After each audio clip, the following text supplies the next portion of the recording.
YTPC, Padre coming to you via the virtual airways of YouTube to say hello there, YouTube. All you folks out in that wonderful YTPC community of ours, I hope you're doing well. I hope you're finding all the blessings the Lord has in store for you. Let me get it out of the way. I think it's my first video of the new year, so Happy New Year. Of course, if you're watching this in July, I don't know, Happy July. You just never know when these things are going to be seen by people, right? Hey, wanted to spend a little bit of my lunch break with you today, so thought I would record a bit of a video. I am seeing my reflection in the phone, and I am rejoicing that I'm getting a haircut later this week. Goodness gracious. I know I said on Twitter that I wasn't getting one until Eddie Gray got one, but I need one. Smoking a sublime blend. It is Seattle Pipe Club Plum Pudding. A wonderful, wonderful blend, and doing so in this beautiful Savinelli 614, which I acquired in a giveaway from Mel, the Garbage Man Piper. I've had this pipe for about a year now. Love it. Smokes Englishes wonderfully, and yeah, just kind of getting but circling back to this wonderful Balkan blend from Seattle Pipe Club, as actually doing this in anticipation later this week of receiving my shipment of their new version of this, complete with the old whiskey barrel stave in it. That's familiar. It seems like someone else might have done that before. Anyway, can't wait to give that a try. You know, I want to give some shout outs in today's video. And I want to start with Yardism, who has a fantastic YTPC channel. But what I want to tell you about him is over on BRTV, the public access channel on BRTV. He's starting a wonderful series, and I forget exactly what he's going to call it. I think his video is just entitled YTPC, the week of January 5th. The concept is a fantastic concept that he's come up with. I have to tell you, it's one that I sort of thought of at one time too, a little variation, but I'm going to make that the theme of this video, sort of doing kind of what he's doing. I don't want to steal his thunder. You go over to BRTV and watch what he's doing. He's going to do this weekly, where he sort of does some of the homework for you, where he watches what's going on in the YTPC and then makes a video and says, hey, here's some really good videos that you can watch out for in our community. Mine wasn't necessarily, my concept wasn't really to be video specific, but just to kind of talk about some of the stuff going on with our friends in the YTPC. So I'm going to entitle this video, I think, Life Around the YTPC, or Life in the YTPC or something, because there's just some folks I wanted to talk about some of the things they're doing. Yardism is one of them, because that's just a fantastic idea. And I'm glad he acted upon it, unlike yours truly, who had, like I said, a semi-similar idea and didn't act upon it till today when I saw that he was doing something similar, because I'm a slacker like that. But speaking of BRTV, I'm also excited, and this is part of the Life in the YTPC. I'll let you know what I'm up to. I'm excited because later this week I'm going to be able to team up with my partner again for, well, that sounded awkward. My partner in the video series that we're doing on BRTV right now, Mark VV, and we had hit a little snag in our recording of the Smoking Through the Sampler series. We're exploring the 7 English blend samples that come to you in the Boswell English Sampler. we got through 4 blends and he went ahead and had a baby. Well, actually he didn't, his wife did, so we had to take a little time off. So a new video hasn't dropped in a bit. We're hoping to get that number 5 recorded this week, so it will drop this coming weekend over on BRTV. So that's a shout out. Let you know a little bit about what I'm up to. Let you know a little bit about what Mark VV is up to.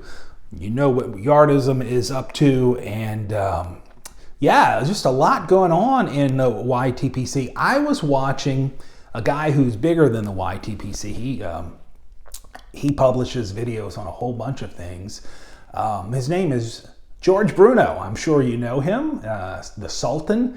And he, in I think it was today's video, made a rather kind of a hard-hitting claim. And I'm not sure that there's anything incorrect about what he's claiming. One of the things he said was, and listen folks, I am not a conspiracy theorist at all, but one of the things he says is that YouTube is unsubscribing his subscribers. And I kind of wonder if that happens. I gotta tell you, his estimates are that he should have somewhere, I think he said around 200, I mean, he's got a huge channel. I think he said somewhere in the range of about 250,000 subscribers, when in actuality, I think he's around 140,000 subscribers. So, you know, if he's only off by 50,000 subscribers on that claim, that's huge. Here's what I can say to that. I have had very limited sort of experience similar to that in this, that listen, I don't have close to the subscriber count that he has. I think I have a little over 2,300 subscribers or something. But, you know, over the course of the last year or so, I'm not kidding, probably a dozen times or so, I have heard from people who have said either something to the effect of, I really thought I was subscribed to you, and then it turns out I wasn't. I wasn't seeing, I didn't realize you were putting out new material until, you know, I saw you posted on Instagram or Twitter or whatever.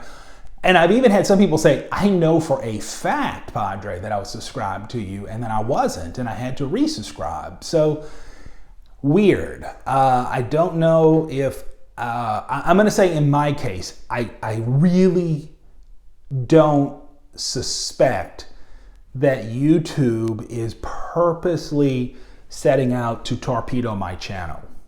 I don't think I'm big enough or important enough for that. I do think it's a flaw in their platform. I think it's some sort of a system error of theirs.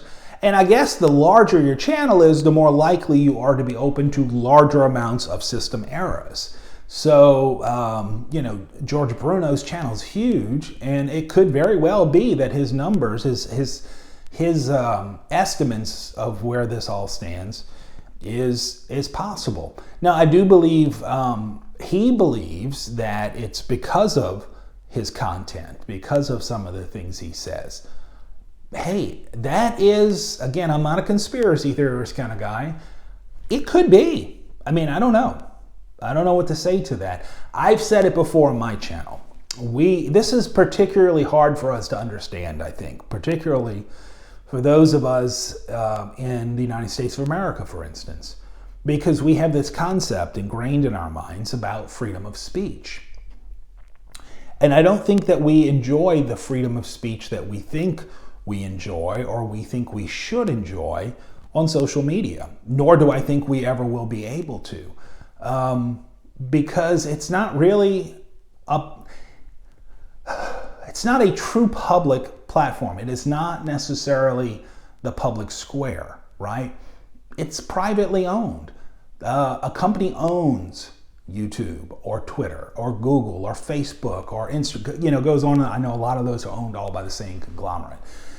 But, you know, they have their own rules. They can make their own rules. They can make their own regulations. And I think, in all honesty, they are probably bigger and more powerful than our ability of our inept government to make laws. And so I really don't think we enjoy the kinds of freedoms of speech that we think we should, or we think we do on those kinds of platforms. So it wouldn't surprise me that if they can go through and they can do what they want with our subscriber counts and our content and say what's okay. That was one of the reasons, some time back, years ago, I guess, right after I first got on YouTube with this channel, I went ahead and purchased the domain name, the URL, padrepiper.com, because I could foresee a day where that was coming, where we would be so sort of painted into a corner just because of the nature of the hobby that we deal with. I think BRTV is ahead of the game on that and giving us what is potentially an alternative of a network of sorts, should that day really come where, en masse, we're either getting tossed off or leaving a platform like this. But we don't enjoy free speech. And listen, I'm going to tell you one, anybody who really knows me knows that I have a rather, at times, sarcastic sense of humor.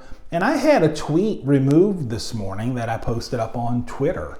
I received no explanation. I received no email. I received nothing in my messaging from them saying, you are a violator of our terms, or we have a complaint against you. Nothing. It just went away. And I'll tell you what it said. It was humorous. It was sarcastic, sardonic, perhaps. It simply said this: Ricky Gervais didn't kill himself. Now, if you've been following social media, you know the whole Epstein thing, and you know what happened with the Golden Globes and everything.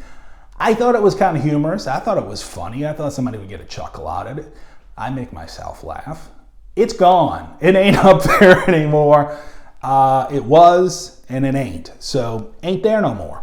Kind of like my Saints in the playoffs as of yesterday. Congratulations to the Minnesota Vikings. Anyway, I'm obviously being a little bit circumstantial there. I'll try and stay on topic. So, George Bruno brings up an interesting sort of thing. I'll tell you how else it affects me on YouTube. In this, you know how you can subscribe to someone and then you can also click the little alarm to get all their notices. I'm going to try and relight this. Would you just give me a moment to do that? Because, this is so good.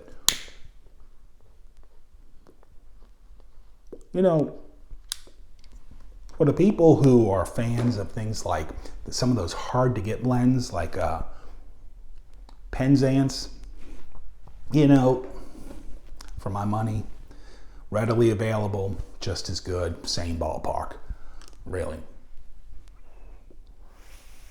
But let me say this. One of the ways I have noticed that the YouTube platform perhaps is not without error, and I really do think this is error. I don't think there's any conspiracy behind this, but what do I know? It's this.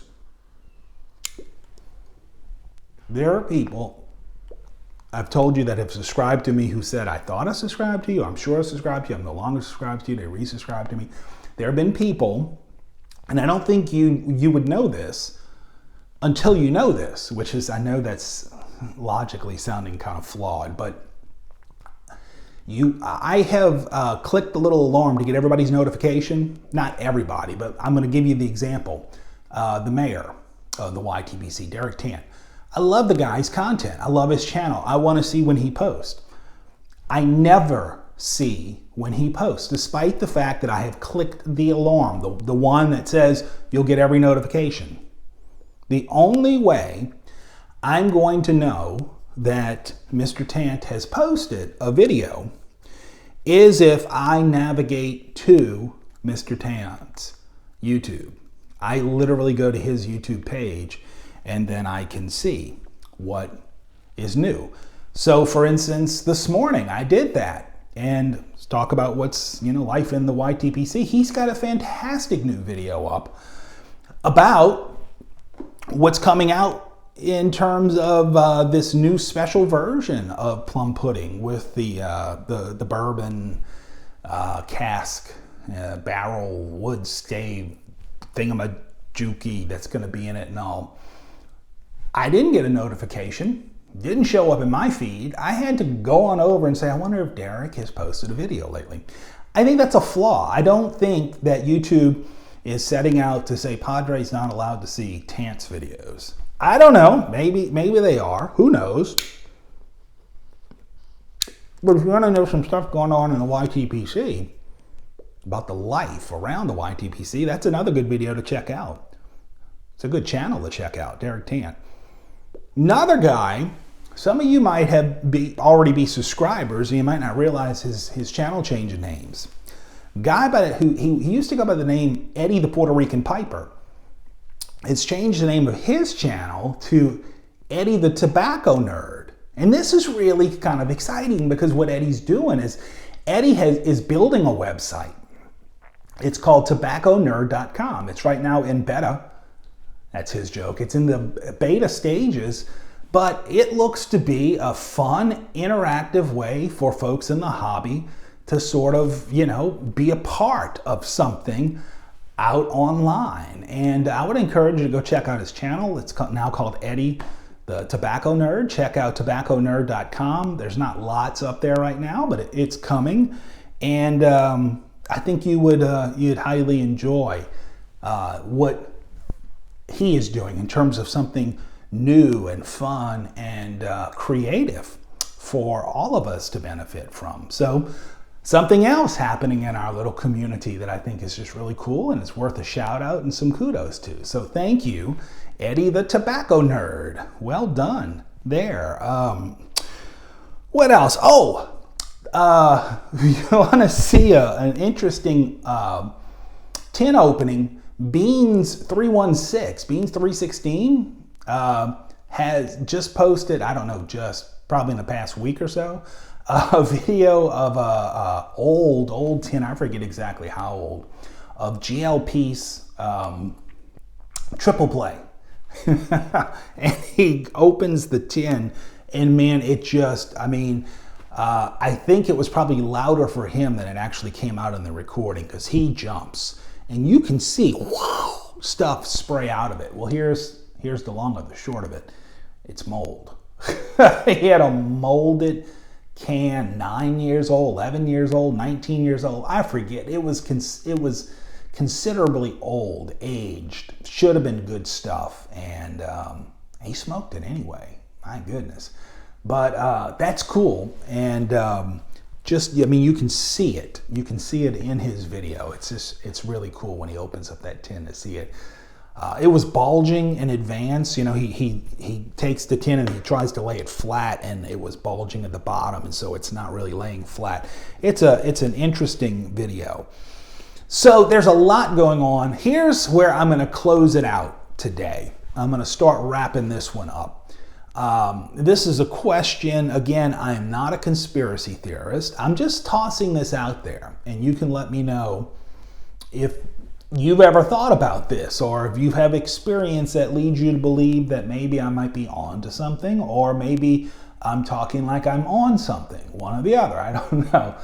I wonder sometimes, as a community of people who partake in this lovely hobby of ours, if we're being taken advantage of.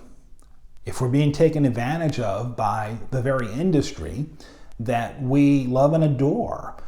And I'm just going to give you some examples of some stuff. It seems like what we have seen a lot of recently, and by recent, I really mean the past 2 years, maybe 3 years. I think it surrounds the original FDA deeming regulations. It created a sense of panic because of an impending shortage. Before I cough, I'm going to take a sip of my hot black coffee, if you don't mind, which is still warm even though this video is almost 20 minutes in my BRTV mug. So what do I mean by that? Supply and demand. If there's a sense that there's a shortage of something, then something that is of value becomes of greater value if it's short. Supply side. So we saw in the lead up to, gosh, when was the deeming supposed to go in? 2017 or something like that? People just hoarding, buying, creating runs on stuff that, would have been readily available otherwise. And then we saw, not that it's new, I just think we've seen more of it. Things like limited edition blends, small batch blends. And it's built into the name almost that there's a sense of get it while you can. And it's across the board, frankly. It's not like there's one group that's doing it. So for instance, Burley London from McBaron, that's what McBaron, I think it's a Sutliff company, right? They just re-released something that wasn't out any longer. And, it's limited. And if you haven't gotten any by now, I don't know if you can. I don't know how many tins they actually produced of it, but this enjoys some critical acclaim in the community. So, it's not unusual. We've had holiday blends in the past, but with the shortage or with the going away of McClellan's, I think anything with Virginias, particularly red Virginias, has gotten that connotation of shortage. You got to buy it up while you can. And I think that, who was it? Who did it was Sutliff. Sutliff did the Kringle Flake, which, folks, I'm a fan of. That's a nice holiday blend. I bought several tins because I want to have them next year and the year after and years to come and age them. So there's nothing wrong with that, but are they playing on us by releasing these things? And contrary to what some people originally said, that's just their RC1 repackaged in a tin and inflate. It's not. It's a different blend, folks. And it's a good blend. I'm not knocking it. But it was limited edition. I don't know if you can still get it or not. What are some other examples? Smoking pipes.